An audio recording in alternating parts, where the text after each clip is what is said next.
I know they form gangsta only. Big energy. I'm all about that. Big energy. You know you can't run from. Look. 88.7 FM, and of course you're on your amazing radio show. How have you been and how are you doing? You know, it's not like I want you to run down your day for me, man, but pretty concerned about how you've been spending your day. It's Thursday, yes, the 8th day of September 2022, and you have your girl E. Berry behind the MIC. I'm not in the studio alone. I have quite a number of people here with me to talk as usual, right? So in case you're just joining this radio station, this is Sabi Your Rights by Whispers to Humanity, and of course yours truly is the anchor. So in case you don't know, today is World Literacy Day, and let me just give you a background or a brief rundown of what it's all about today. Yeah, World Literacy Day came into existence on September 8th. That's by the United Nations Educational Scientific Culture Organization, talking about UNESCO, in 1966. Well, it proclaimed that day, as in every September 8th, the International Literacy Day. You might ask, why is International Literacy Day observed? Well, it is observed across the world to remind people about the importance of literacy for the betterment of communities, societies, and individuals, and also to highlight the positive effect of a higher literacy rate. Apparently, it is celebrated annually around the world to remind people of the importance of literacy as a matter of dignity and human rights, and to advance the literacy agenda towards a more literate and sustainable society. Well, despite progress made, literacy challenges persist, with over 771 million illiterate people around the world. I said more than, so you know this figure was some time, but of course I'm very sure that it has increased given the prevalent circumstances in our society today and around the world. All right, so therefore, the International Literacy Day is observed every year on September 8 to highlight the importance of literacy and to throw light on issues that exist around local communities amongst us. So let's get down to the meat of the matter. Today we're looking at transforming literacy learning spaces. So, and I have amazing people right here with me. All right, they're going to get into this discourse with me. On my right, my left rather, I have a pretty proprietress herself. You know, I had to pull her from whatever she was doing to make sure she joins us on the show. Mrs. Oluchi Nwachukwu, you are welcome to the show. Thank you, my berry. I love that ma behind my name. It makes me feel older. It makes you older than me or something. Okay, you're proprietress, Nectar's Academy. You're welcome to the show. And I also have, you know, they say where women gather, men no day, security no day. It's laughing already. That's true. They say there's no security if it's just women, and there needs to be a man there, you know, to man the gates and stop the forces from coming in. I have Mr. Chidi Okerafor. Yes, you're welcome to the show. Thank you very much. And you are a teacher, yes. Children's teacher for Whispers? Yes, I'm a teacher.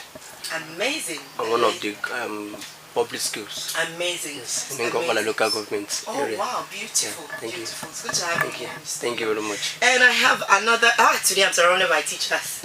If I fail my English, this one will flog me. Okay, we have Mrs. Chinanu Chijoke from Ivy League. You're welcome. Welcome to the show. Thank you very much. You know, I mean, it was such a shorter time, but we're able to pull you guys. Thank you so much for, you know, coming on the show. I'm sure we're going to have an amazing time today. Okay, so let's delve into the meat of the matter. Transforming literacy learning space. What do you understand by that? I mean, it's what we're looking at today, being World Literacy Day. But what do you understand by transforming the literacy space of the world? Let me just read it that way so that you're broad in your answer. Mr. Chidi, you can start with you. Yes, please. Okay, we will talk about to transform literacy. I think I think we need to employ various kind of measures to make sure that we eradicate illiteracy in our world. And there are many things now. It is true that we are facing a lot of insecurity challenges, especially in our country today.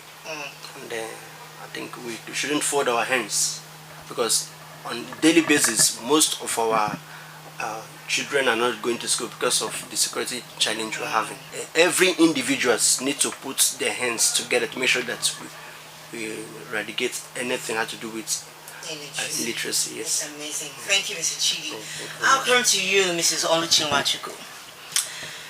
Yep, same answer. I just want to find out. Let me just find out your, perception or your idea about transforming literacy, especially the learning space. If we want to transform our literacy space, we'll make it void of gender, class, because apart from insecurity that disturbs our literacy space, especially in this our time, we discover that a lot of our schools, coming from my own point of view, discover that a lot of our schools, class and gender has made it a little bit difficult for some people to actually become literate.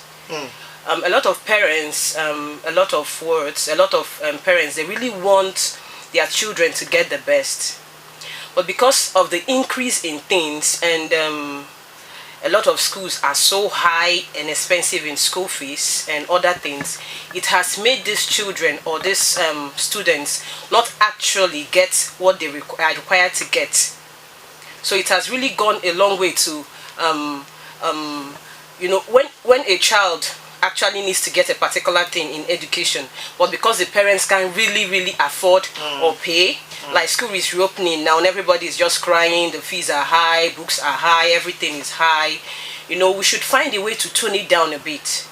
There are some things that are very irrelevant that we should strike off to give these children the opportunity to actually get literate the way they should. Yeah, okay. Yes. Okay, Mrs. Chinanu, do you have any contribution to that? Yes. Transforming the learning space. Okay. To transform our learning space in this modern world, we have to know what literacy is all about. We come to stop only at reading and learning. We know literacy is all about reading and learning, but literacy is more than reading and learning. Okay. It also involves having understanding to everyday activity. Okay. So if we want to really impact our literate space in this modern world, we have to also move beyond classroom teaching and impact virtues, values, and much more than just reading and learning, because we've seen so many literate people that don't have understanding. So now we need, why do we have graduates that finish from school and they end up being kidnappers and they end up being on the streets? It's because of this little ingredient that we leave out. We just end up in chalk and paper. So we need to move from reading, learning, writing to also impacting virtues, values that will help our society to become a better place. Interesting. So we're talking about the focus on urging people to rethink the fundamental importance of literacy learning space to build resilience and ensure quality, equitable and inclusive education for all individuals around the globe. Interesting. You have somehow answered the other question. I wanted to ask is it important? Let me use say by force. Do you think, Mr. Chidi, it's important to be literate? Why not leave me the way my mama born me? Do you understand? Yeah, why stress in my head? Because a lot of, aside the definition Chinanu gave, that's what gave it a tilt, towards another dimension. But if we're talking about learning in classroom, all of that, is it important? A lot of people that do not go to school are making money. Do you understand? They're making serious back. Is it important to be literate? Yes, very important to be literate, because I think the world today is beyond you not going to school. Yeah, it is true that many people are making it, whether they go to school or not.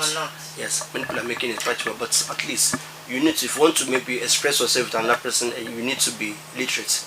Now, for example, because nobody can exist in isolation.